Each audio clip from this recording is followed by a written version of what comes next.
All right, time to bring in our Monday panel of wisdom. Former Victorian Liberal Party President Michael Costa and former New South Wales Labor Treasurer Michael Costa. Gentlemen, welcome. Chris. Great to see you. Good to have you both here. I want to just raise with you, Michael Costa, you'll love this. Daniel Andrews today said we've got a border entry protocol scheme that you can go online to at 6 o'clock tonight and you can get yourself your permit to get into the Victoria, the Socialist Republic. The system can't work. You get online and it doesn't work. What time is it now? It's an hour and a half later. Yeah, no, the permit's not available. Well, mate, I don't know what more we can say. The gall of this fellow Andrews to still be in office after 800 people died on his watch because of his incompetence. There's no accountability in Victoria at all. He just soldiers on. Anyone with a shred of decency and credibility and humility would have resigned and said, I've made an awful mess of this, I'm going to go. But no, he soldiers on for $400,000 or more a year. We have the pleasure of paying him, and it's just a mess down here and has been ever since he took over, quite frankly. And his logistical ability, as David Littleproud pointed out about 10 minutes ago, and as I've just pointed out, is appalling. Logistical ability appalling. Anyway, I want to go to talk impeachment. The chief Trump hater, Nancy Pelosi, is on a mission to destroy Donald Trump. If the Vice President doesn't remove him, she says, another impeachment process will begin. Michael Costa, they want the President's head on a platter, don't they? Look, this has always been about Trump Derangement Syndrome.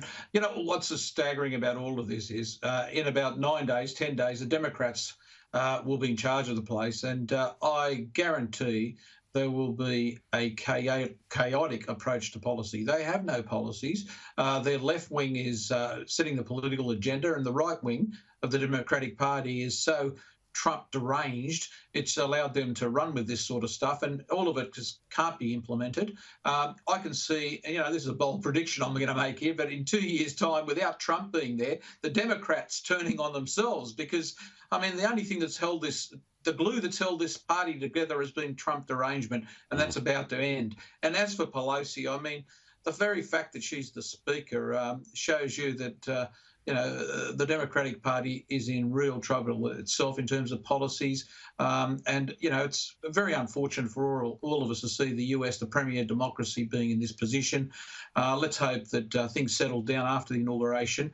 But I have very little hope that we're going to get a proper sound policy agenda out of the Democrats. But see, they can't even read the polls, Michael Costa, because the poll I mentioned a short while ago said that they are split about whether they want the Democrats to go after Trump on all of this. They don't want that. They want some the lack of division. They want a bit of, a united country, and that's got to start at the top.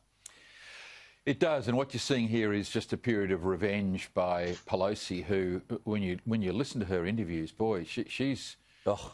You know, we thought Biden was sort of a brick short of a full load. She's a real worry, and listen to her language, her hatred of Trump.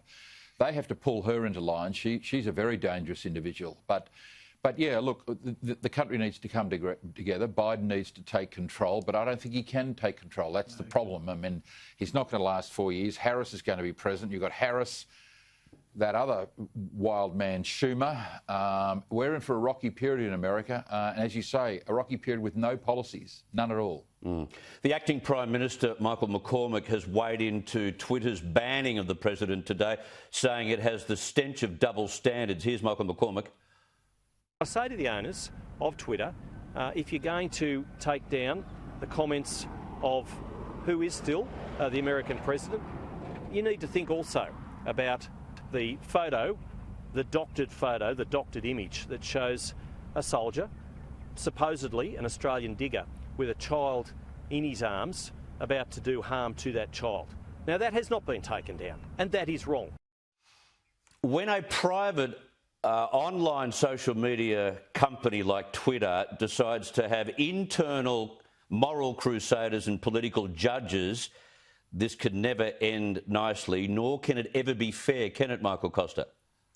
Well, look, this raises the fundamental question here, and, you know, I'm a bit torn by this. You know, I'm a free marketeer, and I'd like to see these companies operate in a free market, but it's pretty obvious over the last 3 years, particularly with Trump, that these are publishers. This is not a platform any longer, and there needs to be some regulation, albeit mild, I would argue.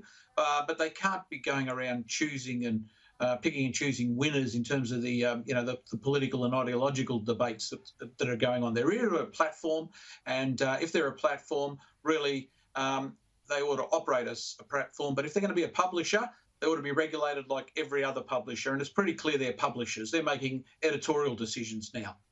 We're going to get to that point up, aren't we, Michael Kroger? But gee, it's been slow right across the world. We can't we've got to equate mainstream media with social media, and social media, of course, have tried to repel this attempt. It's got to happen. Well, look, Michael McCormack is in a position to do something about it. It's no point in just giving interviews to Sky News. Michael can do something about it.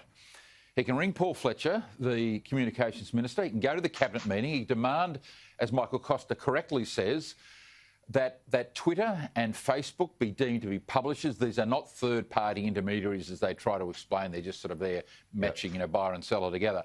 These are publishers. They should be bound by the same rules. And for goodness sake, for Twitter, of all these sewer, the modern-day sort of publishing sewer, to be having a go at Trump. I mean, they've got to be joking, given the vile, angry, nasty, vicious stuff that is published on Twitter every single day. And, so I say to Michael McCormack and the government, do something about them. Declare them publish them, make them liable for what they publish, and recognise that the world has changed and the rules that govern Sky News and the print media and radio should apply to Twitter, Facebook and the rest of them. Has to happen.